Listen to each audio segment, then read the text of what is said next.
Hello and welcome to this video. This is definitely a different video than I normally post, but I was so proud of myself for coming up with this recipe for sugar-free, gluten-free, nut-free, soy. I don't think there's any soy. Anyway, it's just 3 ingredients, but it's tasty. Mainly it's sugar-free. So let's get started. So first, for the container this size, I'd use I used 2 of these scoops, which of stevia, and that's about a half a cup. Then I make a couple heaping teaspoons. Like, this is the measurement of teaspoon, it's just the actual teaspoon. Might be like more than a tablespoon of cocoa powder, and then you stir together. Then you take whipping cream, and this part I don't know how much you used, but how much in like measurements, but I just add some in and then stir it and see how it's doing. So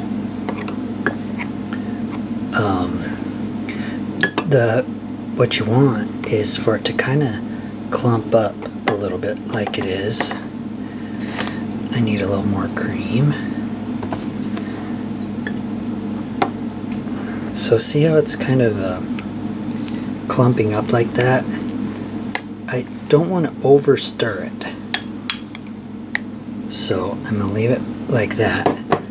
Then I'm going to take the cream and pour it from kind of higher up, and it'll like punch a hole and then fill in underneath.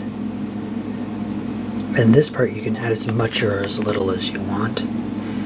And see, so now all of this is floating on a layer of cream inside. So I'm going to put this in the fridge and then come back to it, and it'll kind of have absorbed more of the cream, and it'll make like a really tasty 2-layer dessert. Okay, so I let it sit overnight, and this is what it looks like. And this is what it looks like when you break into it. See, this top part becomes kind of thick, and then it leaves kind of like a gooey, well, not gooey I guess, but liquidy part underneath. And depending on how you pour in the cream, this liquidy part underneath can be thicker, and this top part can be not quite so thick. So what I like to do is get a little bit of the top, a little bit of bottom, and very tasty. Well, thanks for watching. I hope you enjoyed, and please consider checking out some of my other videos. Bye!